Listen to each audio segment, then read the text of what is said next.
Hey, Jamie here, and welcome to part 2 of Module 7, where we're going to continue breaking down how to approach the professional networking. So in part 1, we broke down the differences between transaction-driven networking versus relationship-driven networking and why we want to pursue the relationship-driven networking approach, as well as what were the 3 principles underlying that, which is 1, people help people who they know, like, and trust. 2, the relationship must come first, everything else comes second.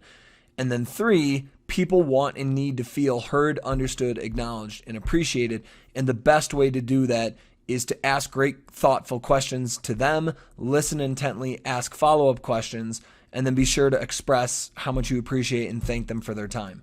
So in this part 2, systematic outreach and conversations, we're going through how to actually implement that, how to pursue your networking for your career transition, for your target position, your target companies, the next step, the advancement for your career. So we're going to understand who you should reach out to based on your networking goals, understand how to research, find, and then reach out to these professionals on LinkedIn as well as via email, understand how to track and manage your networking, understand how to research, prepare for, and then lead your initial networking conversation, because usually that first conversation can be tricky for people. And then also understand the differences between senior, mid, and early career contacts, because the conversations that you have with someone based on how senior they are within the company, everybody has different ways that they can help you, because not all early career people can help you get a position, but also not all senior people are going to be willing to talk for a long time. So there's differences in how you want to approach those conversations. So when we think about networking, what you're initially going to be focused on, there's usually one of 2 reasons. And you're either exploring or you're targeting. So exploring is when you're still gathering more information to really firmly plant a stake in the ground and say, this is what I want.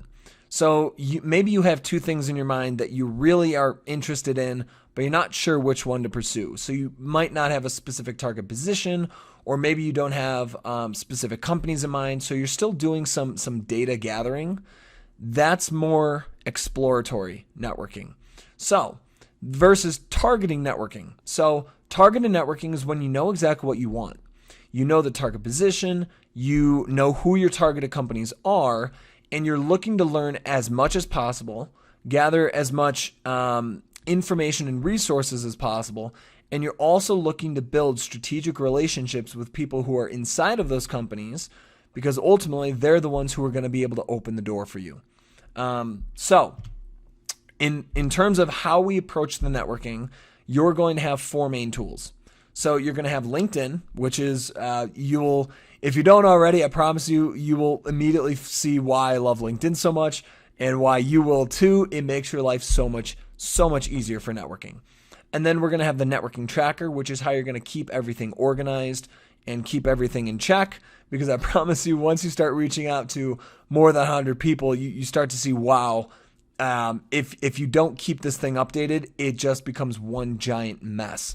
And I've seen countless people do that in the past. And even when I first started networking and I wasn't tracking it, it was a disaster. I forgot who I responded to. I forgot who I'd spoken with. I wasn't keeping track of when I need to reach out next. So having a tracker for your networking is so important. And so I'll walk through how you can go about using this tool to make sure that all of that is taken care of. And then third is the outreach messages. So think of these as the structure, as the backbone for your networking. But the templates are not for copy and paste. They have to be personalized, because nobody responds to a templated message. It has to be personalized to them. And we'll talk about how to do that. And then lastly, of course, is email. Email. Think of email as the secondary to LinkedIn. LinkedIn is the shortcut. LinkedIn is fast, it's quick, it's easy, it's accessible. When LinkedIn doesn't get you the results that you need, then you go back to tried and true email, which takes more time because you have to manually find and guess and test different people's emails. So ideally, we want to be using LinkedIn for, call it 80 to 90%. But if there are specific people that we need to get in touch with who didn't respond in LinkedIn, that's when handy dandy email comes in for the rescue. So your networking system is going to follow 5 simple steps. I promise you, it really is this easy. It's tried and true. This has proven to work not only for myself in my past, both breaking into Goldman Sachs investment banking, as well as, reaching out to founders and learning how to build a business. But all of the people I've worked with, this has worked for them. And I promise you, if you do it, it will work for you. Because when you see how it's laid out, the steps that you follow, it's consistency, it's perseverance, and it's also doing what you know will work in terms of how human nature behaves. So, one is you first need to define the purpose of your networking. Are you exploring or are you targeting? If you're exploring, again, no expectations. You're just trying to gather as much information as possible from people to learn. If you're targeting, you're building strategic relationships. Then secondly is you're going to update the networking tracker with your 10 target companies. And I'll talk about that in more depth when we get to step 2.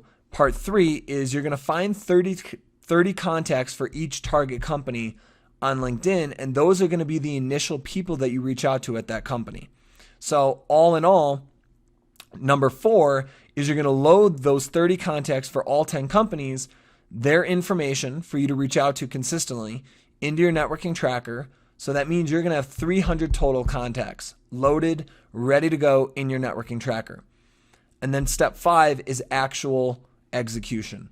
You're going to reach out to 10 contacts every day, Monday through Friday, using your outreach and networking messages. And I'll show you what those messages are. So if you do this, and I know that might seem extreme right now, you think, oh my God, 300 contacts. That's ridiculous. I promise you that is what it takes to get what you want. You're not going to reach out to 10 people and get what you want. Or if you are, the odds, the probabilities of that happening are so low, it's not a strategic bet. But through stuttering all over the place, law of large numbers, when you reach out to 300 or more, depending on what it is that you're pursuing, if it is very competitive, you're going to need to talk to a lot of people. So, especially in investment banking, consulting, or very competitive, tight niche industries, those are ones where you're going to have much higher numbers. So by following these 5 steps, you're going to ignite what I call a networking fire. Starting a fire, if you've ever started one completely from scratch with no igniter fluid or anything like that, it's difficult to get the fire going. But once it's going, all you need to do is keep loading fuel logs, and that fire will burn hot consistently and provide warmth the whole night. Your networking is the same way. It's going to be kind of painful starting it up, but once you get this thing going, once you get this machine going, all you need to do is maintain it. Consistently reach out, 10 contacts a day, and keep building. Opportunities will arise. So, step 1 is define the purpose of your networking. So by now, you should have a pretty good idea of where you are. Are you still exploring, gathering information, deciding what you want? Or do you know exactly what you want and now you're focused on building strategic relationships to get there? So, step 2, update your networking tracker with your 10 target companies. So really quickly, I'm going to bring up what the networking tracker looks like. So you can see here as an example, I have how to enter data. So you have, well, actually, you know what? Getting ahead of myself, that's later on. So step 2, update for 10 target companies. All you're going to do is take your 10 target companies and just pop them in. So as an example, let's say Google, Facebook, Apple. I'm just chucking in random well-known company names, but you can see it's that easy. So you're just putting in your target companies and it goes all the way down to target company 10. And then you'll see here at the bottom, there's also a section that I call other. Sometimes you have family relationships or friends or other people that you know you should reach out to networking wise, professionally, and they're not at any of these 10 target companies. That's okay. Put them in this other section. So usually people will almost always have at least a couple or several people in their other section. So that's step 2. It's that easy. Just put in your 10 target companies. Now, step 3, what we're focusing on is we need to reach out to people at these companies. Well, the single best way to increase your chances of someone responding to you, to your message, to your outreach, is find people who share something in common. And there's so many ways to build or to find people who share something in common. And the reason that's so important is by sharing something in common, you literally share a connection, and that builds instant rapport with them, because people like people who are like themselves, and they dislike people who are different from them. And so when you can find someone and you share something in common with them, they immediately like you more than someone who they don't share anything in common with. So always, always, always try to find something in common with the people that you're reaching out to. At least start there. So examples of things that you could potentially share in common with someone could be your university, where you graduated from, or even high school, or where you're originally from background-wise, where you grew up, and then concentration. So maybe you majored in psychology, maybe you majored in marketing or accounting or finance or engineering, etc. Fraternities or sororities, if you're a part of an organization like that. Other organizations, volunteering or service organizations, study abroad experiences, travel, where you're originally from, hometown, even state. So I grew up in Michigan. There's some people who have literally reached out to and said, hey, I saw you were from Michigan. That alone sometimes got them to respond to me and they would respond, oh my God, no way. Where are you from? Whereabouts? So sports, awards, licenses, certifications, languages, and so where I bring up languages, this is languages and culture can be really, really powerful for certain people. So depending on what your culture is, whether you're Indian or Asian or somewhere from Europe, maybe you're German, or maybe you're from South America, or there's so many different cultures and backgrounds that you can find people on LinkedIn who speak a specific language or have something in their background that immediately connects you at a very deep level with them. And so instances where I've seen this help several people that I've worked with very strongly was they spoke a specific language. And it was not, English. And it was actually a more, a lesser known language. And when they searched on LinkedIn, they found several people within the company that had that language listed on their profile. They reached out to those people in that language, and almost 100% of the time that person responded. So languages can actually be super powerful when finding something in common with someone. So background, culture, already talked about that.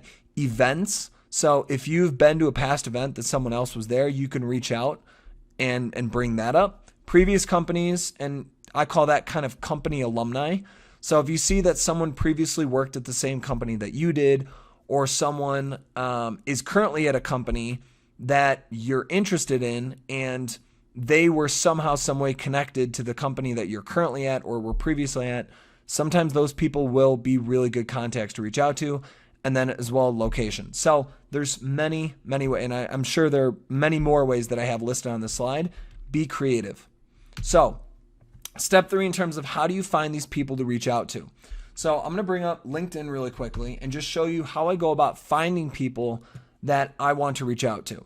So let's pretend that you're going into finance and you're interested in a corporate development role, and you want to do corporate development at a tech company. So let's use Google, for example. So if I just type in Google, company pops up. You want to go to the company's main page. So on the company's homepage, you're going to see here on the left side, home, about, life, jobs, people. You want to go to people. So you click that, and you're going to see for Google that pops up 250,000 employees. So many people. We need to figure out and somehow filter down who do we want to reach out to. So the very first thing that I'm going to do is, well, I know that if I'm going to work here, right now I'm located in the United States. I want to find people and talk to people in the United States. So I click then. And now also where they studied. So it shows universities. Well, my background, I went to Michigan State. So my first line of order, like the first type of people that I would naturally want to reach out to, are MSU alumni. So I would click where they studied, click add, and you can just search for Michigan State. And I'm only using my school as an example. So click that, and all of a sudden, all right, so 490 employees. Well, sweet. Now I know that from MSU, there are 490 people that I share that in common with. but not all these people are going to be doing corporate development. So underneath this search bar, you can see it's currently searching for MSU in the United States. Where it says next, if you click next, it brings you to other filters. So what they do, what they studied, and then what are they skilled at, and then how am I connected. So you can see I have 5 first connections, 149 second connections, and 325 third plus. So I want to go to business development or finance. So let's start with business development. Okay, so 61 people are MSU at Google in the United States doing business development. Well, already I could probably start thinking through, okay, there's a lot of people here, but sometimes business development doesn't always mean corporate development. Sometimes business development is actually more in line with account management or sales. So I'm going to think through and say, okay, maybe that's not the best filter. So I'm going to take that off. So that brings me back to 490. And now let's say I do corporate development. Okay, so 76 employees. So now that brings up to, okay, so strategic manager, strategy and operations. That's more in line with what I'm looking for. And you can see head of strategic business, a Googler. That doesn't tell me too much. And then strategy and operations. So you can start to see what these people do based on their headlines, based on their tags. So content specialist, program manager, senior business systems. Okay, so at the top here, so where it said strategy and operations, that's more in line with what I'm looking for. So I'm going to go back, I'm going to take out corporate development, and I'm going to type in strategy and operations, and let's see what pops up. So 98, strategy and operations, strategy and ops, strategy and ops, strategy and operations. Awesome. All right, so now there's a lot more people with strategy and operations. So I would start here. I would start going through and finding 98. So there's 98 potential people. So I would think through, okay, and now it's kind of moving away from the strategy and operations. Okay, so I'm going to go back up to the top. And so as an example of how I'd find people to reach out to. All right, so Dana, let's just use her as an example. So what I just did was I right-clicked. So you don't want to actually click into their profile, because what's going to happen is if you're not a premium, if you're not paying a lot of money for LinkedIn, I wouldn't say a lot, but if you're not paying for premium, LinkedIn will eventually limit how many profiles you can look up, how much searching you can do. And that's why you want to batch everything together. So that's why we're finding all 300 contacts at once and loading the networking tracker all at once, because we don't want to get limited because we're doing so many searches repeatedly over X number of days. So what we're going to do is we're going to take people's information so that we can reach out to them later when we're doing the 10 contacts a day. So when you go to someone's picture, you're just going to right click and it's going to pop up with the menus, and you want to click copy link address. So copy link address, and then you're going to go back to your networking tracker and you're going to type in the name. So in this case, it's Dana Caldwell. Okay. And then you're going to go to notes, and I know that she was MSU. She's strategy and ops. And for category, I'm going to say MSU alum. So that's one example. And actually, I would just say strategy and ops, MSU alum. Perfect. Okay. So now you can see her name. And then we have a quick note about what it is that she does at Google. And then MSU alum. So now when you paste, so Control V or Apple V, whether you're using Apple, but even just to make this even more obvious, so I just right-clicked and paste. So you're going to see this big, long URL pop up, and it's got all sorts of crazy stuff on the end of it. That's because it's also bringing in the information from this company page. So what all you need to do is you're going to go into it. So if you click F2 or even just click in to edit, you just need to click in and edit, and you're going to delete up to the question mark. So you can see here, it ends with a question mark right there. So it says https://www.linkedin.com/in/their profile URL / and then it's going to be question mark. So you're deleting everything up to the question mark. So all you have left is their profile URL. And that's how you want to be saving the LinkedIn URLs. Super important because sometimes the LinkedIn URLs will screw up later if you're not deleting up to the question mark. So, and that's it. So that's contact number 1. So you have an idea of a category of what do you share in common with. That's how you want to think about categories. What do I share in common with this person? And then notes is, think of that as their profile, or what did you search for if it was something very specific. So, or I'm sorry, not their profile, but their position, what it is that they actually do with the company. So that's an example of how to load your networking tracker. And you're going to find 30 people for each target company. So all in, you're going to have 30 contacts. So now for step number 4, you're going to load their information, which we just did. And we also just mentioned you're going to be doing that for 300 contacts. And then when you have your 300 contacts, you're going to be reaching out to 10 contacts every day, Monday through Friday, using outreach and networking messages. So what that looks like is a very short message like this. And I'm going to have 2 examples here. So one is if you do share something in common, and one is if you do not share something in common. And the reason for that is sometimes, especially if it's a smaller company, because Google's a really big example. There's, 250,000 employees, just a monstrous company. Sometimes maybe your target company may only have 30 employees or may only have 100 employees. Well, in that case, you might not share anything in common with any of the people there. So you're going to have 2 different types of messages. So the first message, which will most likely be for the majority of your contacts, if you do share something in common. So something along these lines. Hi, Emily, I saw you were an MSU alum and noticed you were in finance. Noticed you were in corporate development. I'd really appreciate the opportunity to ask you several questions and learn about your experiences and time at Google. Would you be willing to connect with me? Thanks for your consideration, Jamie. So this is a very simple message that's slightly personalized. Now, if you don't share something in common, it's a little bit different. And it's almost a little more formal. So, hi, Emily, I found your profile while researching corporate development at Google.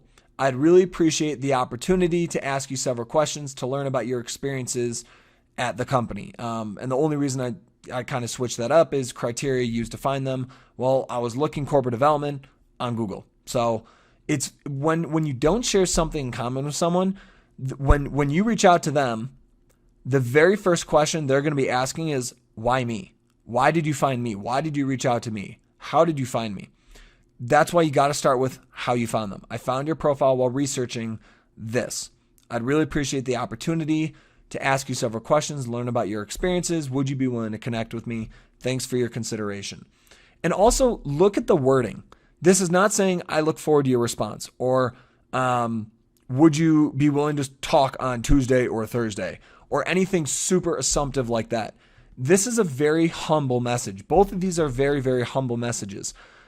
The words, I'd really appreciate the opportunity.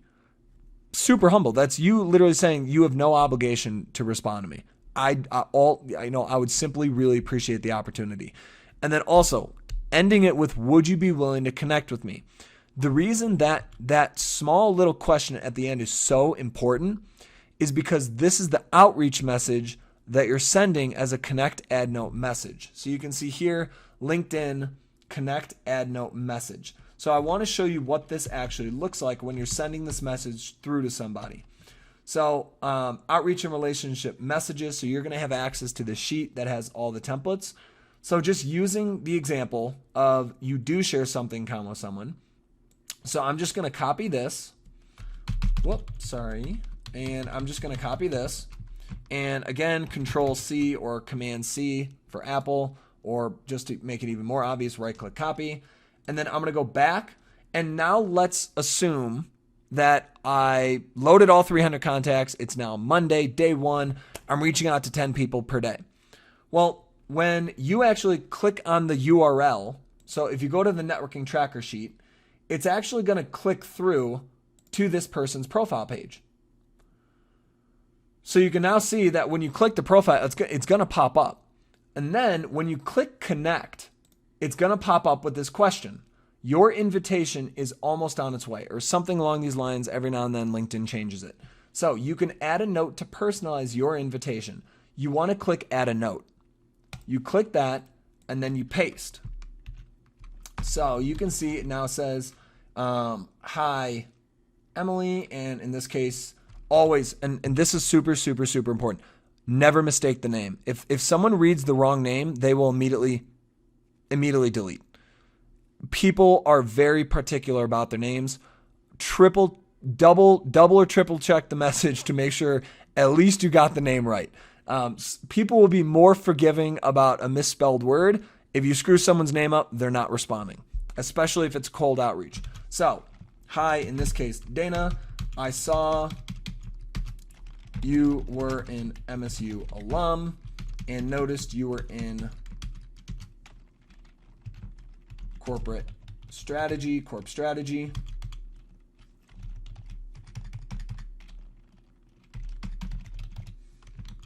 Corporate strategy. I don't know why that's kind of cutting off there. So I'd really appreciate the opportunity to ask you several questions and learn about your experiences and time at Google. Would you be willing to connect with me? Thanks for your consideration, Jamie. And then I'll click send. And it's as easy as that. That's an example of just doing a simple connect add note message. And this is going to be the meat and potatoes of your strategy. This is the backbone of your networking strategy. It's quick, it's easy. This is why I love LinkedIn. Email networking is nowhere near this simple because it takes so much more time. LinkedIn is the best way to do it. So I'm not going to actually send that because I don't know her and she would think I want to work at Google right now.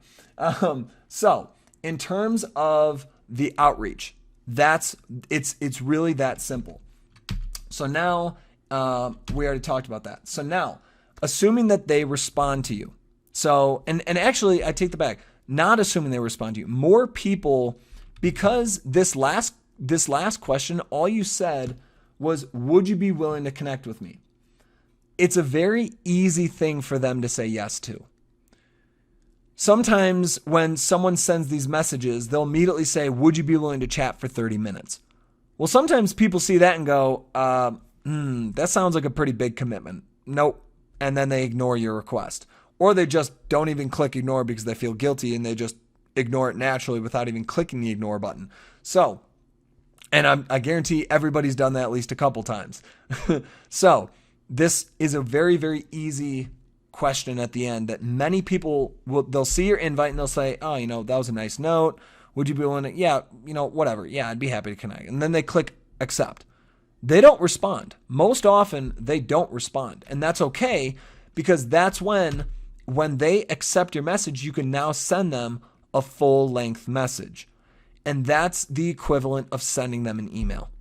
That's the strategy. Get them to accept your invitation to connect. After they do connect, you can now then send a normal networking message. So what that networking message would look like is something simple like this. Hi, Emily, please allow me to introduce myself. And the reason you're starting off with something like this, please allow me to introduce myself, it's very humble and you're acknowledging the fact that this person owes you nothing.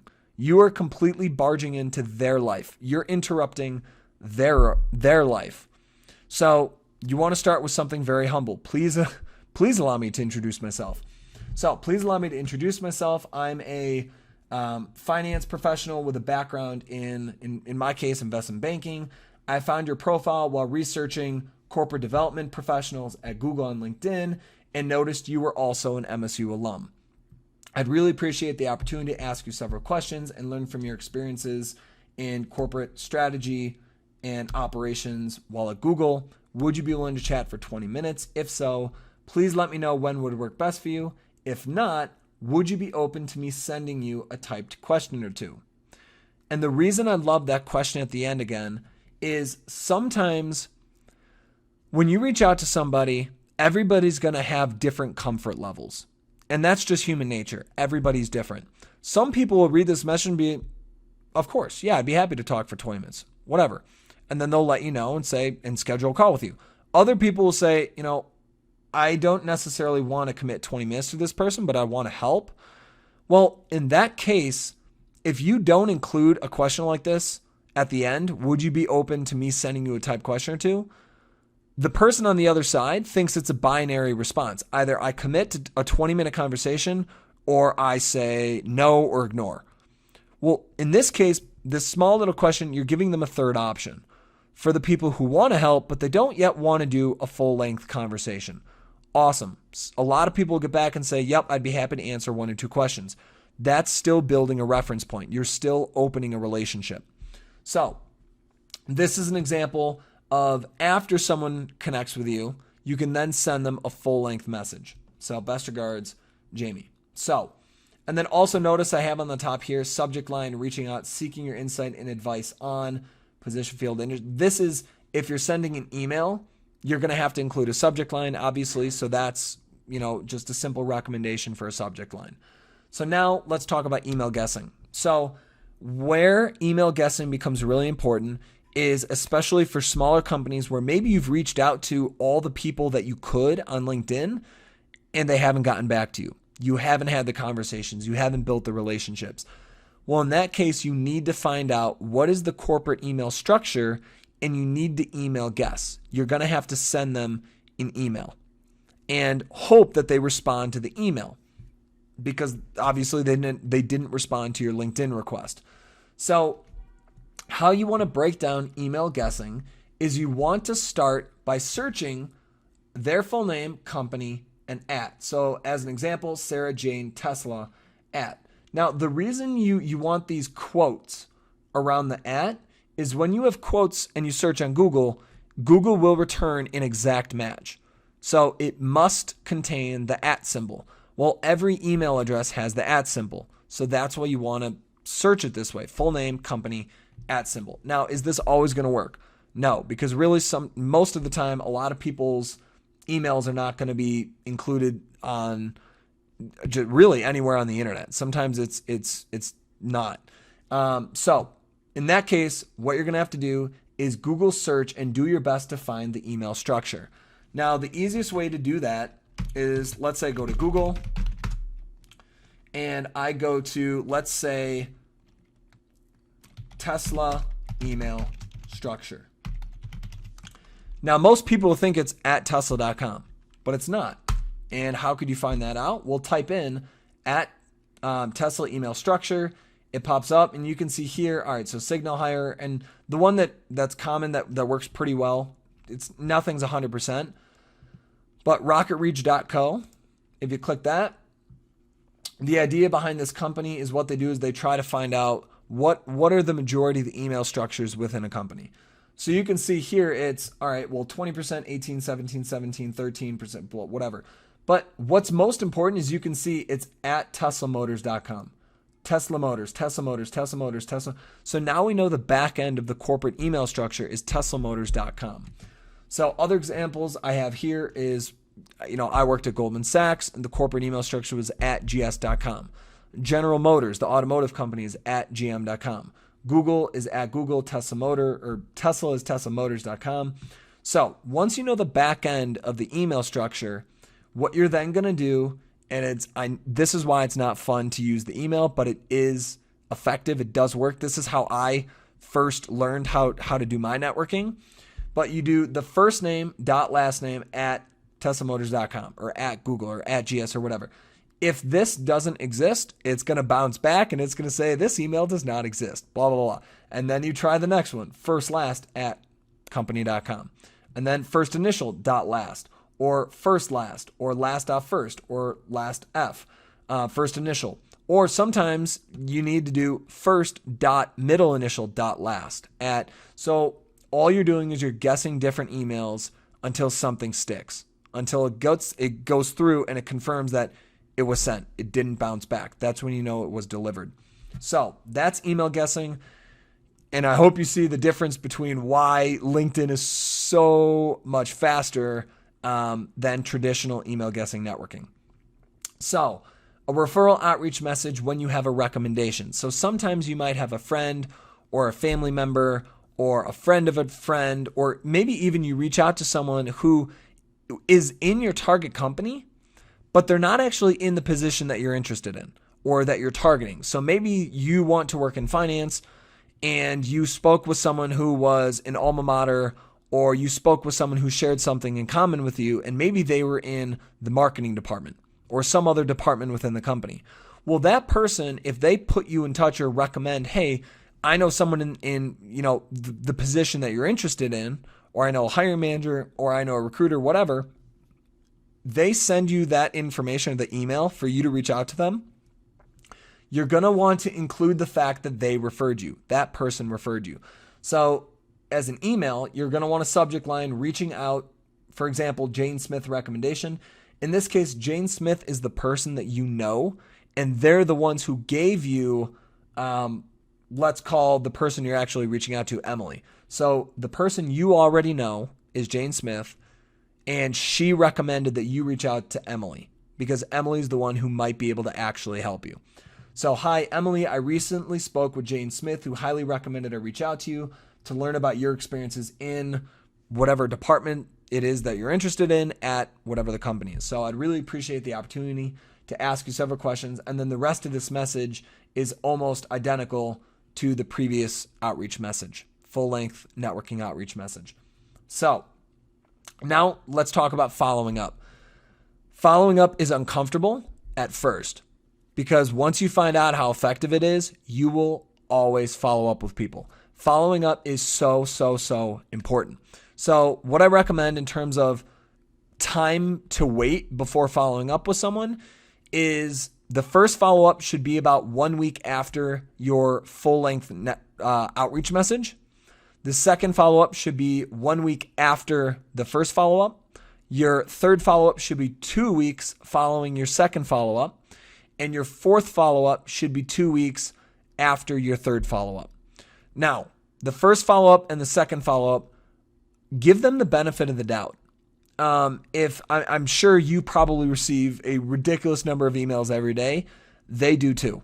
And nobody is 100% efficient in going through their mail and going through their, getting back to people who they wanted to get back to. Everybody slips things through the cracks. And so the first and the second follow-up is, in your mind, you want to be thinking, they probably meant to get back to me. I slipped through the cracks. They left my email unread, and then I got buried in the inbox. That's the mentality that you want to have when you're doing the first and the second follow-up.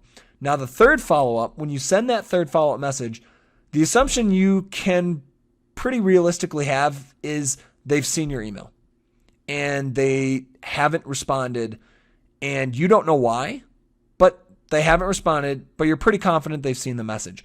Now, if they don't respond to your third follow-up, when you're doing the fourth and usually what I kind of call the final follow-up, that fourth follow-up, you can assume that they've seen your message and they also chose not to respond.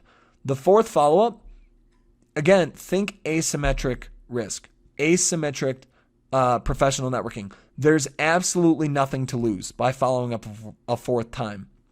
And you'd be surprised at how many people respond on the fourth time, because they realize, or they believe that, all right, this person has been following up with me for over a month. They're not going anywhere anytime soon.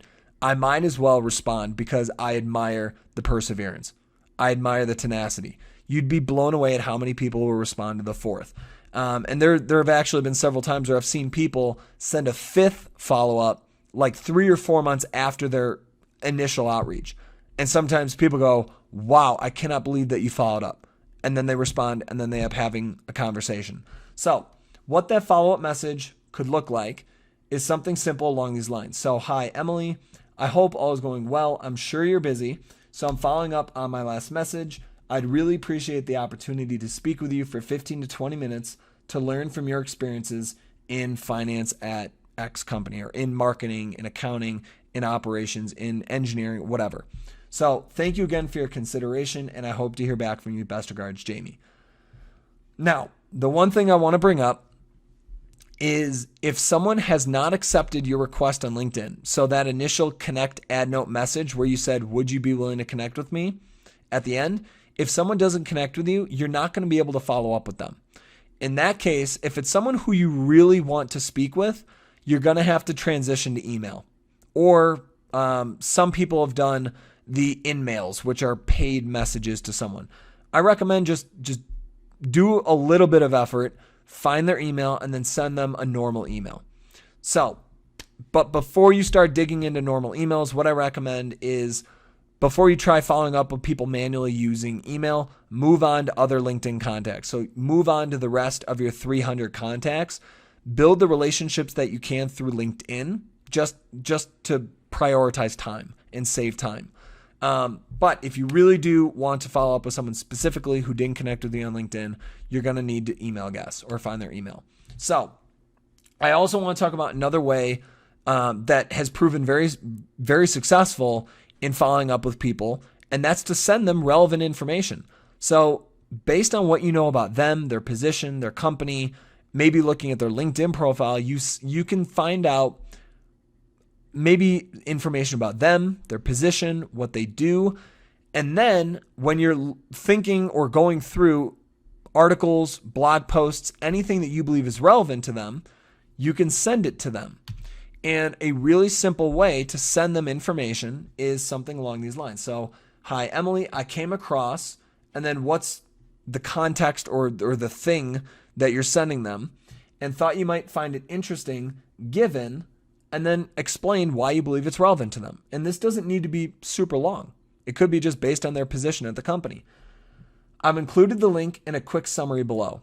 And what you've done is you've taken the article or whatever it is that you're sending them, and you've given them 2, 3, 4, 5 quick, easy, small bullet points that pretty much summarize what it is that you believe was important for them. So they don't actually need to read the article. People appreciate that. So at the bottom, of course, you want to actually include the whole link to the article or to the blog post, whatever, in case they do realize, oh, that is super interesting. I would like to read that. So as an example where I've seen this play out really well, there was someone I worked with who was going into venture capital, and he was coming from a non-traditional route. And that's a very competitive industry. It's hard. It is very hard to get people to respond to you. He sent 3 follow-up messages, all relevant information and articles focused on what that VC firm invested in. And in that case, it was natural or organic food, or think of food as nutrition, food is medicine. So that person was sending articles, research studies, webinars that are being hosted by leading doctors on nutrition, etc. He was sending all that information as follow-ups to the contacts at this VC firm. And eventually the person said, hey, you've been sending phenomenal information. Really appreciate it. Send me your resume. We're going to put you on our database. We'll let you know when a spot opens up. I mean, it was super direct. But that was a case where sending relevant articles worked out extremely well. So this is a great way to be following up with people, and there's both ways work well for following up. So as kind of a summary on the outreach to people, there's no way of knowing who will help you. If you were to put 100 people in a room, not all 100 people want to help. Not all 100 people have it in them to be helpful people. Some people are just selfish and they just don't want to help anybody. Well, that's okay because we're not looking for them to help us. We're looking for the people who already want to help you.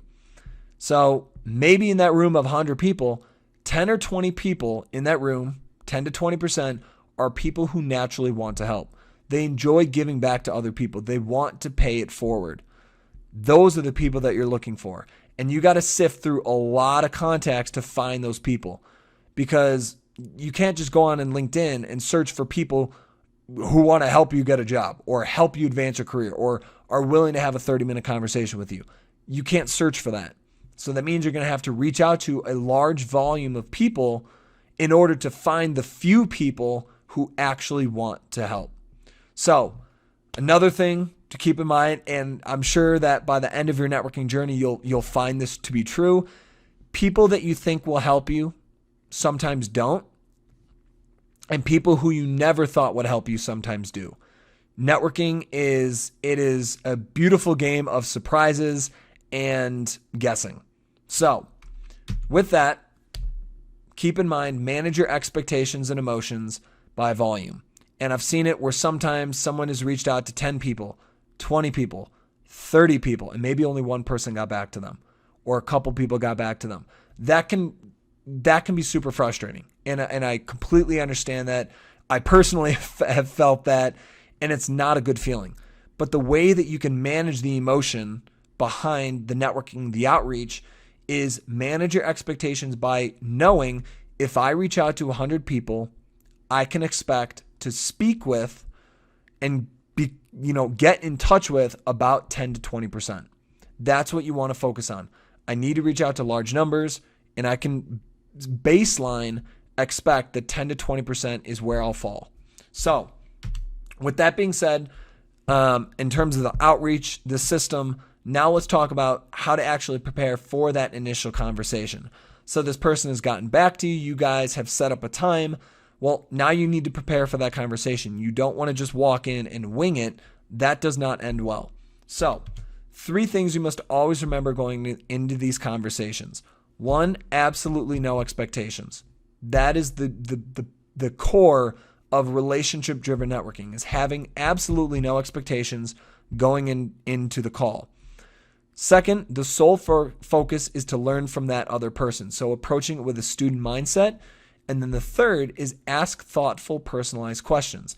And this is where most people go wrong in networking. They ask very generic questions, and we'll talk more in depth on that. So you got to prepare high quality questions that are thoughtful and personalized. Most people ask bad, unthoughtful, and generic questions. And I really don't have a good explanation of why people don't do prep for conversations other than they're just lazy. And that just comes through in the call. The other person feels the exact same way. When you're unprepared for a call, in their mind, they just go, this person was lazy. So you don't want that as a first impression. We already talked about how important first impressions are. The worst impression you can make is I'm lazy and unprepared. So who you're networking with isn't stupid. They know if you've done your homework. So delightfully surprise them, because very few people do their homework when networking. And so people have actually learned to expect that. They've been conditioned to believe that networking calls are probably going to be pretty bland, pretty boring, and the other person's going to ask generic questions. I promise you will delightfully surprise them when you come prepared. So the differences between generic questions and thoughtful questions. Examples of generic questions. How did you get to where you are today? Why did you decide to take your current position? What skills and knowledge did you need to know to get it? What exactly do you do? What do you like most about your position or job? What does your typical day look like? The reason I call these types of questions generic questions, you can ask them to literally anybody in any position, in any company, anywhere in the world. There's absolutely no personalization to these questions. And maybe you don't mean it that way, but that's how it comes across when you're in a conversation with someone and you're asking questions that could be asked to anybody. The person on the other side of the phone call or the video chat or the table feels that when you ask these types of questions that you did absolutely no preparation. Now, maybe you did, but your questions aren't reflecting it. So what we got to focus on is thoughtful questions. And again, you don't want to be perceived as generic and unprepared. And the way that you can create thoughtful questions is by doing the research beforehand and drafting 10. And we'll talk about why 10. But the easiest way to do research, start with their LinkedIn profile. So pull up their LinkedIn, read all the way from top to bottom, get a good understanding for their career path, their positions, and what their responsibilities were, if that type of information is included. But then also Google search their name. You'd be blown away at what Google will pull up. So, as an example, let's say we're going to talk with Spencer Newman, CFO of Netflix. So we pull up his LinkedIn profile. We see, all right, CFO at Netflix, Greater Los Angeles area, 500 connections, currently working at Netflix, and previously went to Harvard. So we can see that experience-wise, he's currently Group CFO at Netflix. Previously, before that, he was Group CFO of Activision Blizzard. Before that, he was the CFO and EVP, which is Executive Vice President of Global Guest Experience, Walt Disney Parks and Resorts Worldwide.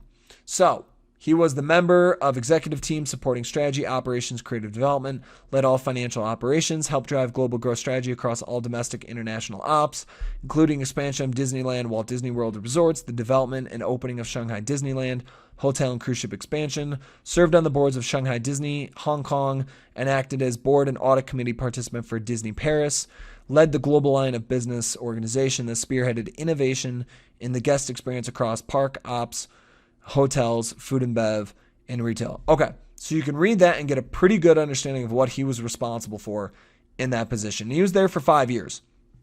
So now before that, he was a principal at Providence Equity Partners. Well, interesting, because that's not a corporation.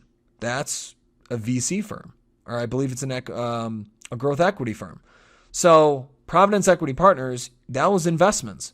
Well, he managed the West Coast office. He was primarily focused on internet and content-related investments, and he participated in the firm's investment in the Chernin Group.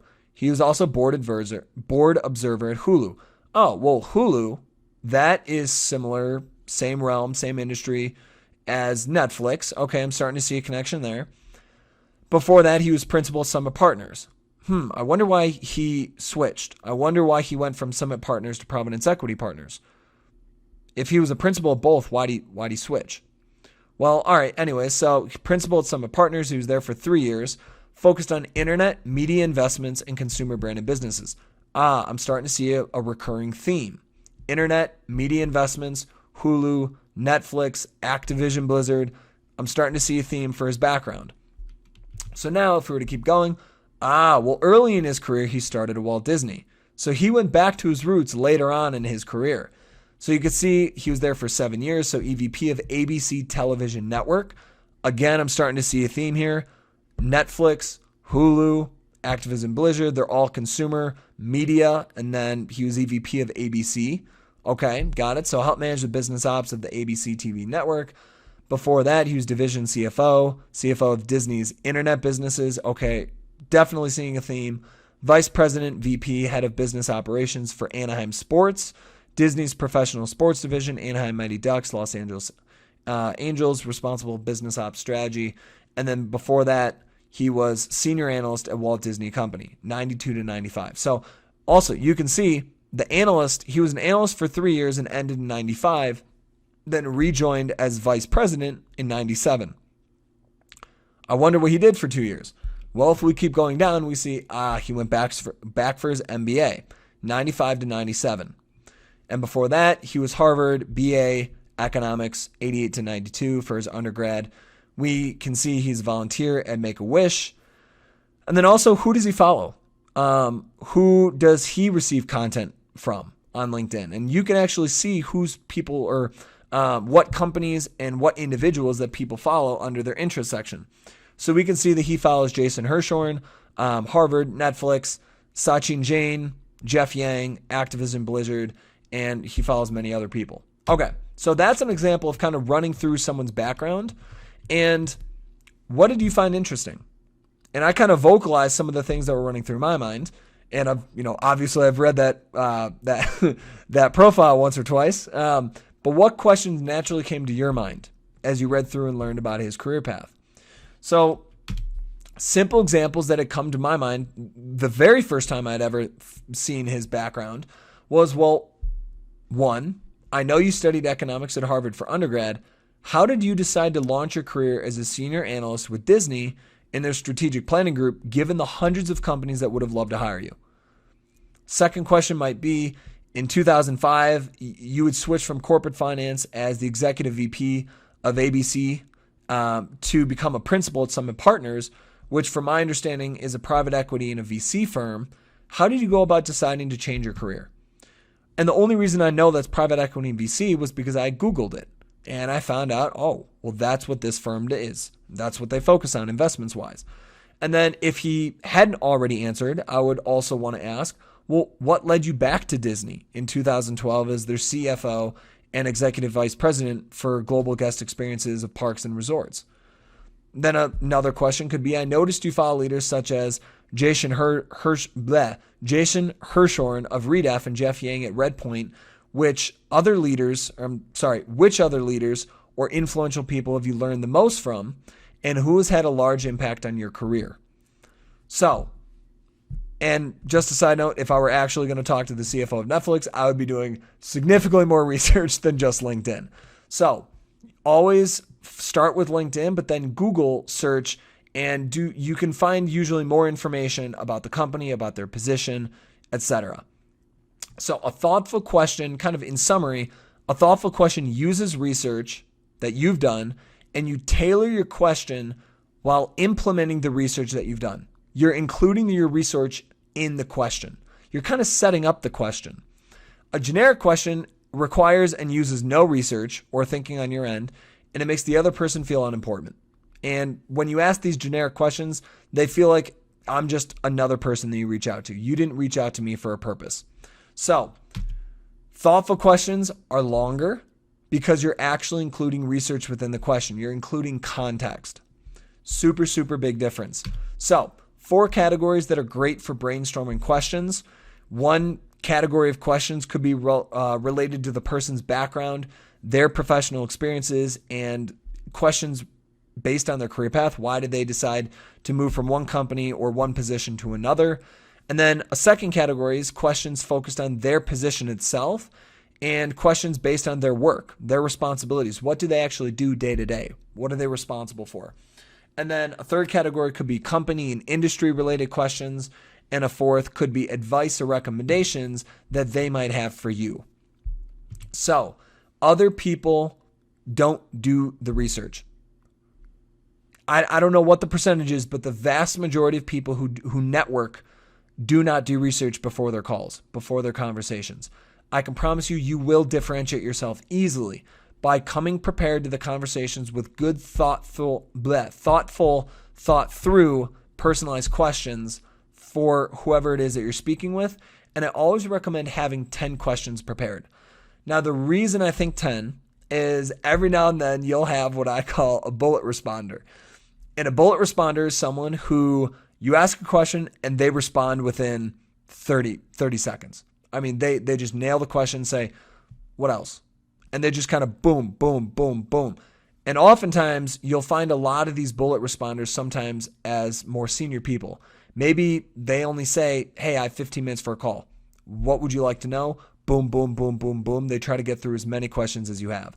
So just because someone's answering questions quickly doesn't mean they're not interested. It doesn't mean that they're not enjoying the conversation. It doesn't mean that they don't want to help you. It's easy to take it that way. But always put yourself in the shoes of the other person. Sometimes people believe that the best way that they can be helpful to you is to answer as quickly as possible and answer as many questions as possible for you. So never take it personally if someone's a short responder. That's just how some people are, and that's how some people help other people. So now I want to break down the difference between senior contacts, mid-career contacts, and early career contacts. People who are early in their career within the company very rarely have leverage. They're not able to open opportunities for you. They don't have yet the internal reputation or the ability to refer or get people interview opportunities. But sometimes they're the best sources of grassroots information. So I love to say that people who are earlier in their career, and that's totally subjective based on what that means. So age, I really think of early career, think of that as a title or a position within a company. So people who are usually the lowest men or women on the totem pole. So early career, and then mid-career people, usually mid-level titles within a company, and then senior contacts are usually leaders, whether department leaders or formal leaders. So think C-suite, et cetera, within a company. All of these different levels have different advantages. Early career, I think of them as the best sources of just raw, true information, grassroots information. What's your experiences like? What is the position? What are the responsibilities? What are the managers? What's the culture? What do you like? What do you dislike? Why'd you choose this company over other companies, etc.? they're very open. And then mid-career contacts are also usually more open. But at the mid-level, they actually have some influence. They have influence over the recruiting process. They can put you in touch with a recruiter. They can forward your resume. They can actually open opportunities for you. And then senior contacts, these are going to be shorter conversations usually. So maybe you're only able to speak with them for 10 or 15 minutes. And it's probably going to be difficult to have more than one call or more than one conversation with someone who's very senior.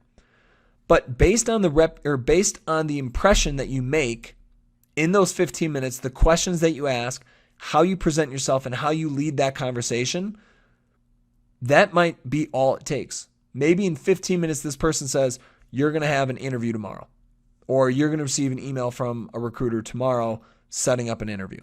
You'd be blown away at how quickly senior contacts can move mountains within a company. So never be afraid to reach out to senior contacts, because they might just be the silver bullet that gets you exactly what you want or sets up the opportunity. So you want to reach out to all three levels. Now, if you're a little nervous about the networking to start with, which is fine, a lot of people are, get started with early career contacts. Start reaching out to people who are maybe 1, 3, 5 years out of college, something like that. Start with them. Build up the confidence in the networking. And then after you've had those conversations, start reaching out to mid-career contacts. After mid-career contacts, you can then, start reaching out to senior contacts if you feel that, okay, I'm ready to have these types of conversations. Never be afraid to reach out. And one last point on senior contacts, at that level, their job is primarily managing people. Their job is working with people. Oftentimes, some of the easiest conversations you'll have are with people who are senior contacts. They're very good at talking. They're very personable because that's their job, working with people. So don't fear senior contacts. That is the single biggest limitation that I see consistently. People don't reach out to senior people. They're afraid. Do not be afraid. Keep in mind the asymmetric, logical decision. If they don't respond, I lose nothing. If they do respond, it could be a massive win. Okay, scheduling, leading, and then closing your conversation. So how do you actually lead and do the conversation? So you've prepared the questions, you've done the research, you believe, awesome, I have 10 questions that I think are going to delightfully surprise them. Now, how do I actually do the conversation? What do I say? How do I start it? So when someone has agreed to speak with you, you're going to immediately want to do two things. So maybe they sent you a LinkedIn message or an email and they said, yep, I'd be happy to chat, etc. One, immediately ask them for their best email and phone number. Two, you want to send them a calendar invite and double, triple, quadruple check the time zone. I personally have screwed that up a couple times. Many people I've worked with have done this before. That is a human mistake to screw up the time zone. Just don't let that happen. Double check it. Make sure that you have that right. And then send them a 30-minute calendar invite. So time limit is 30.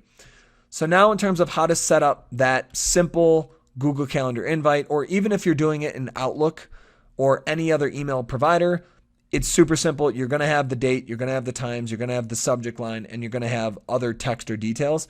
So for the subject, you're going to want to make it simple. Intro call dash their first name x your first name.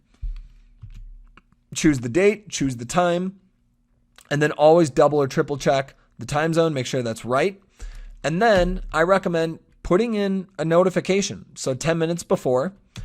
And then for the details, you want to include their full information as well as your full information. So first name, last name, email, phone number, and then LinkedIn URL. And the reason you're putting this information in there is you make it extremely easy for them to contact you. So if they need to change times, if they need to do anything or send you anything or find your information later on, all they have to do is go to their email, go to their calendar, pull up this call, and all of your contact information is in there, including your LinkedIn URL. Super easy. Last benefit is when they're actually doing the call with you, I guarantee you they're going to click this and click on your LinkedIn URL and pull up your LinkedIn page while they're actually talking to you. Okay. So also I recommend allow them to modify. Now, a lot of people won't just do this without reaching out to you first, but sometimes this has proved beneficial where someone said, hey, I'm unable to do this time.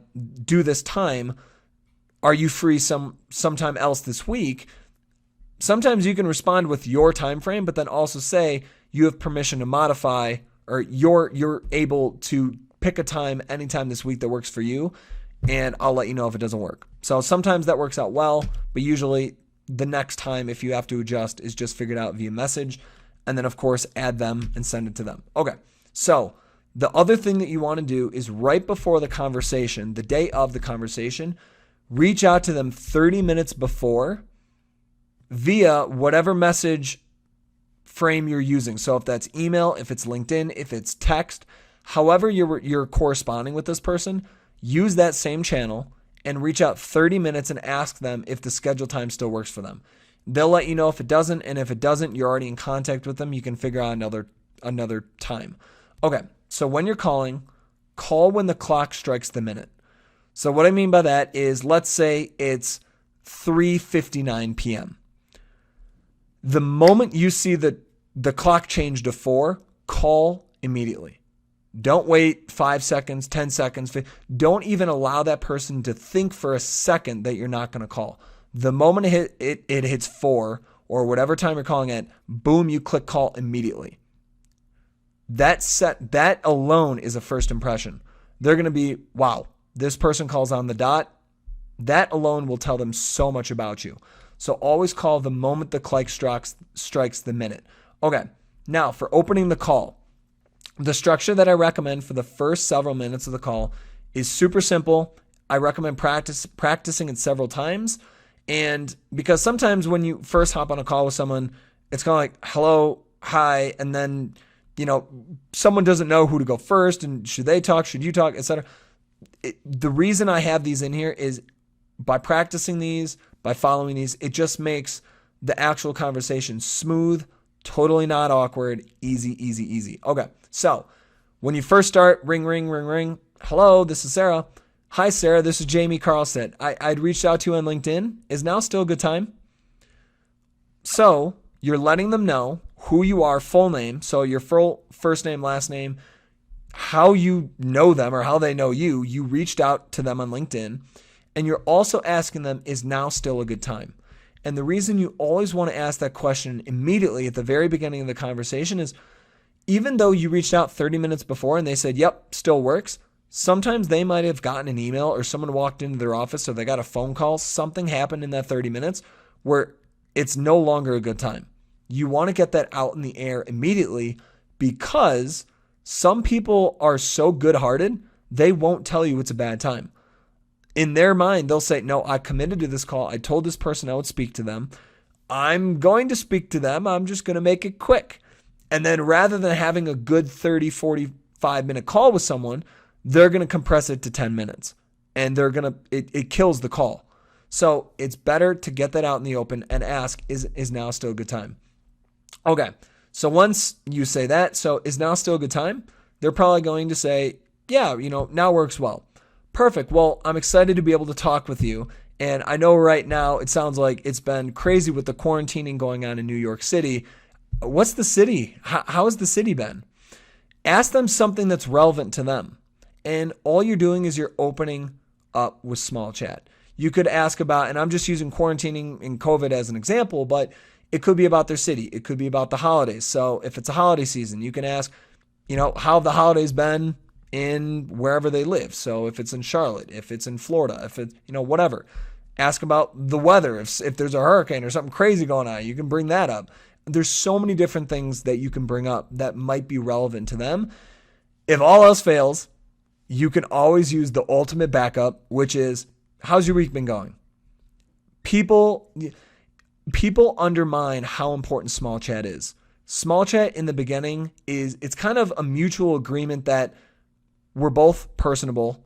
We can both have a standard conversation, and it's kind of easing into the professional conversation. It can be very awkward when you just immediately start firing off professional questions. So I know it's not the best thing in the world. Not everyone enjoys it, but it's there for a reason. It's important. You want to small chat, even if it's only for 30 seconds to a minute. Okay, so eventually you're going to hit a lull. and there's going to be a small little, and immediately you probably know what I'm talking about. If you've ever had a conversation where all of a sudden the conversation kind of dies off or it kind of lulls, you don't know what you're going to say, they don't know what they're going to say, you will always hit that with small chat. The moment that happens, you need to take the lead. You need to start the actual conversation, the professional conversation. So let's say you said, perfect, well, I'm excited to be able to talk with you. I've heard that there's been some crazy news going on in New York. I'd love to hear what's been your experience with that. Maybe they answer for a minute or two, and then you small chat, and then eventually hit the lull. You take the lead and you say, well, I just want to thank you again, Sarah, as I really appreciate the opportunity to speak with you, and I'm sure you have a lot going on. So ahead of this call, I've had the opportunity to review your LinkedIn profile, as well as do some research to just try to better understand your background. And so with that, I've prepared several questions I'd love to ask you. Does that sound all right? The reason you're including this little message to start the conversation is you're letting them know, one, again, expressing that you appreciate their time. They're going to feel appreciated. And then you're also letting them know that ahead of the call, you did some research. You looked at their background. You came prepared for the conversation. And then also you're ending with, does that sound all right? You're asking them permission to ask questions. Now, some people think that's kind of crazy. Like, why would you? Obviously, they want you to ask questions. That's why they took the call. It's a pleasantry. And it's an unconscious, it's a subconscious psychological, not trick, but it's when you ask for someone's permission, they almost feel like they're the ones leading the conversation. And it's just polite too. Before you start barging into someone's life, ask them permission. Does that sound all right? Are you okay with me asking those questions? So does that sound all right? They're going to say yes. I've yet to ever hear of someone saying no. Again, that's why they took the call. So after they say yes, that sounds great. You're going to want to go into your first question. Now, what I recommend is try to make the first question as related to their background or career path as possible, because what they're naturally going to do is they're going to fall into their routine of telling their story. And that's okay, because when someone begins telling their story, what that does is it opens up their career like a book, and it allows you to start asking questions about any part of their career path. If immediately your first question was on specifically their position at the company, well, later on, if you want to ask about something that they were doing 5 years ago or 6 years ago, or why they decided to go from this company to that company, and maybe that transition happened 2 or 3 years ago, it'll kind of blindside them. They'll be like, well, where did that come from? So when you start with a very overview type question of their career path and you get them to tell their story, they're naturally going to feel a lot more comfortable because one, they feel that, okay, I get where this is going. They share their background, but then two, it sets up the opportunity to ask almost any type of question you want later on. So as an example, perfect. Well, the first thing I'd like to ask about is how you made your career decision to go from X company to Y company, and then later where you currently are at Z company. I see those transitions on your LinkedIn, but I'd love to hear your insight on how you actually made those decisions. Something like that, they're immediately going to start telling their story. Or maybe you can just ask, I saw that you transitioned from this position to that position internally. I'd love to hear, to start with, what led you to change your career path? Okay, so after they've told the story, assuming you're asking good questions, the conversation's going well, now let's pretend that you only have 5 minutes left of your scheduled 30 minutes. So if it was let's say it's a 4 o'clock call and you scheduled it from 4 to 4:30, you're watching the time and you see it's 4:25. But the conversation's going well. It seems like they want to keep talking, and you know that you have more questions to ask. If you want to continue the conversation and it feels like they might be open to it, here's a simple way to respectfully ask someone for more time. So you wait until they finish talking, and then you say, hey, Sarah, I want to be respectful of your time, and I just noticed we only have 5 minutes left. I still have several other questions I'd love to ask you. How are you doing time-wise? Something like that. Immediately, if they have time and they're enjoying the conversation, they'll say, oh yeah, no worries. I've got another 10, 15, 20, 30 minutes. Some people have literally had 2-hour conversations with someone. So you never know how someone is going to respond to this, But that's okay. If it seems like you're enjoying the conversation, they are as well, ask for more time. So if they can't continue talking, you want to transition to ending the call. So how do you end the call without any awkwardness, any abrupt ending like, hey, well, that's all the questions I have, so thanks for your time. It's an awkward ending, and that's why a lot of people, they despise networking because it always ends awkwardly.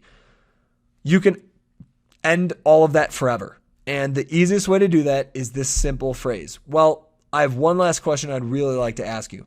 Do you have time for one more? When you say this and you ask that, they're naturally going to say yes, unless they really do have a firm deadline and they've got 1 minute and they're like, hey, I'm really sorry, I can't, I got to go. I got to jump. They'll let you know. When you ask this question, both you and them know that after this question, you're getting off the call. That sets the assumption that, okay, the conversation's over. Because of that, because both people know it's ending, there's no awkwardness. So they're going to say most often, they'll say yes. When you ask, do you have time for one more? They're going to say yes. You ask the last question. They're going to respond, and then you want to thank them again for their time. And then you want to do one last thing. Be sure to ask them, I'd really appreciate being able to stay in touch. Would that be all right with you? And again, why you want to include this at the end is you're asking them permission to stay in touch with them. They're the ones that are saying yes, you can stay in touch. They're also going to remember that. So the next time you do reach out, they'll remember that they said yes, you could stay in touch. And what that's going to do is it's going to significantly increase the likelihood that they'll respond to your messages later on, because people don't like breaking their word. If they said yes, they're going to feel guilty later on down the road not responding to you because they told you you could stay in touch. So, what to say if someone offers to help at the end of the first call? So sometimes a conversation they have with someone might go really well. Well, in that case, at the end, after they feel like they know you, like you, and trust you, and some people will hit that level of comfort with you in one call in 30 minutes. So they'll say, hey, it sounds like you're a great person. I'd love to help. How can I help? What are you looking for? What are you interested in? What are you focused on, etc. In some way, shape, or form, they're going to ask, what can I do? How can I help? 1, you want to graciously thank them. 2, you want to restate that was not your intent for the call. 3, you want to restate your intent was to learn from their experiences. And then you also, and lastly, want to share what you're interested in with them, or interested in, and ask them for their advice. So what that might sound like is something along these lines. So let's say Sarah, just using an example, she says, well, it sounds like you have you're really interested. I'd love to ask, how can I help? Wow, Sarah, I really appreciate that. Thank you. I just want to restate that was not my original intent for the call, as I reached out because I really wanted to ask about your experiences in finance at Google. But I am really interested in corporate development, and I'd love to ask for your advice on how to think about pursuing that type of a position at Google. I'm not directly asking her, hey, can you forward my resume? Hey, can you do this for me? Instead, I'm expressing my interest to her or to him, whoever it is that you're speaking with. By expressing your interest, if they want to help, if they feel comfortable helping, they're going to respond with, well, if you're really interested in that, send me a resume. I'll see who I can put you in touch with. So it's kind of asking for their advice, and if they want to help, they will. And the other thing is you're allowing them to offer help, which is super important, because when people feel like they can offer it as opposed to you just directly asking for it, they feel like they've contributed more. They've gone more out of their way to help you. It makes them feel better. So after your conversation with someone, you want to send a thank you note within 6 hours. So a simple thank you note might look something like, hi, Sarah, thank you again for your time and for the opportunity to speak with you. I really enjoyed learning. And then you want to include several specific details from your conversation, whether you talked about the position or their career path or advice that they have for you, etc. And then you want to say, if you're curious, I've included below some of my key takeaways from our call. Thanks again, and I hope we stay in touch. Best regards, Jamie, or your name. Notes. At the end, you're going to include 3 to 5 key takeaways. Now, there's kind of 2 reasons for this. 1, you're showing them that you paid attention and you listened, But then two, they're naturally going to be super curious. They're going to love to see, oh my gosh, what did they take away? What were the biggest things that I said that they learned? People are curious and they love to see this stuff. And going back to the principle, people love to feel heard, understood, acknowledged, and appreciated. When you send a follow-up message like this, a thank you note like this, they're going to feel heard and understood. They're definitely going to feel acknowledged and appreciated. So, do not take comprehensive notes during the call. And the reason for that is our brains suck at multitasking. So, on our prefrontal cortex, like right where our forehead is, that's where a lot of the cognitive functioning and our focus happens. And all multitasking is jumping from one thing to another really, really quickly. And have you ever tried writing a story or writing something while listening to music with lyrics? Or have you ever tried listening intensely to lyrics? And I love using the lyrics as an example because many people have realized that they can't write well or they can't sometimes think clearly when there's voices or conversation happening in the background. It's because it's using the same side of your brain or the same part of your brain. But sometimes you've probably seen that if you're doing math or something like that, it doesn't matter what lyrics you're listening to. You can easily do math. That's because the brain functions very interestingly. And I'm not here to talk brain science, but on the call, if you're taking notes, you're not listening as closely to what they're saying as you should be. So on the call, the only three things that you want to have in front of you are their LinkedIn profile, their 10 prepared questions, and your journal and pen, or some way to write notes. And the reason I don't recommend taking notes on the laptop is because when you take notes on a laptop, it's click, click, click, click, click, and they can hear the typing in the background. And yes, they know that you're taking notes. It still bothers them. And it's very similar to if you've ever been in a business meeting or a professional meeting or something, and you see someone taking notes on their phone, but it still bothers you because it's their phone. The exact same thing happens on a professional networking call. If you're taking notes on the laptop and they're hearing all the clicking in the background, it bothers them. And they naturally start feeling like, what if they're not taking notes? What if they're doing something else? So always take handwritten notes if you're going to take any notes during the call.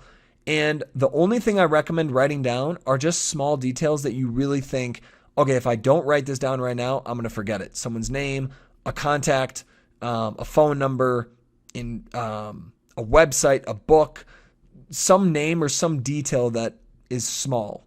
So immediately after the call, once you hang up, then you want to spend 5 or 10 minutes purging and take everything that you remember from the conversation and get down as much as possible. So that's when you want to open up your laptop, open up your notes, and start purging everything that you remember that's important from the call. Spend 5 or 10 minutes doing that. After you've purged, then you want to spend 2 or 3 minutes organizing your notes, add them to the networking tracker, whether you do a comment or another column or a row or whatever. Add your notes to the networking tracker for the contact. I recommend doing a comment on the person's name. Now, if they don't answer your call, always leave a voicemail. I don't know why people don't leave voicemails, but a lot of people just hang up. Don't do that because otherwise they don't know who the number is. So always leave a voicemail and always have this in front of you too. Expect them to not pick up. Be happy when they do pick up. A lot of people are surprised when they hit the voicemail. Don't let that be you. Don't let it catch you by surprise. Have this in front of you and be ready to go. Hi, Sarah. This is Jamie Carlson. I'd reached out to you on LinkedIn and hope to speak with you to learn more about your career and your current position at Google. I may have caught you at a bad time, so I'll send you an email and ask for another time that works better for you for your schedule. Thank you again for being willing to speak with me, and I look forward to hopefully talking with you soon. Thanks. Very simple, very direct, and the reason you didn't include your contact information in there or anything is you already have their info. So just send them an email, a LinkedIn message, something. So next part is I want to show you the conversation prep checklist. So this is kind of a summary, and I also want to spend time going through all the worksheets one last time for these. So you have, let's get out of Google. So first you have the networking tracker, which we went through. Then we have the outreach and relationship messages. So I have some points here for you to remember. We have the LinkedIn Connect Add Note messages for people that you share something in common with. Then you have the message for people who you don't share something in common with. And then you can see here there's recruiter. So when you reach out to recruiters, and we'll talk about that later on in the program, but there's also going to be a Connect Add Note message when you're reaching out to a corporate recruiter. And then you can see here, this is the outreach message, the full-length outreach message after someone is connected with you, or if you're sending an email. And then you have a recruiter direct outreach message for open position. So think of this as emailing the recruiter, directly expressing interest in a position that's open. And again, we'll talk about this later on in the program. This is not a part of the networking. So, and one last quick note, you can see here, it essentially is the cover letter. It's the exact same format as the cover letter. So, referral outreach message. So we talked about this. If there's a referral who gave you someone's contact and you're reaching out to that contact, how to do that. More instructions, again, on how to do the email guessing, how to approach that. The follow-up thank you message. So after a networking call, how are you thanking someone for their time, including your summary notes? And then a follow-up message. So we talked about if someone doesn't initially respond to your outreach message, your full-length outreach message, whether on LinkedIn or via email, you want to send a follow-up message. So this is one type of follow-up message. And then the second follow-up type of message is sending them relevant information, whether it's an article or a blog post or some type of news, etc. So you have that format here, that template here.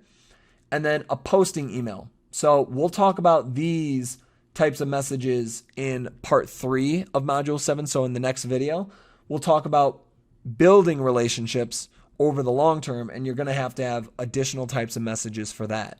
So you have those down here later on in this reference sheet.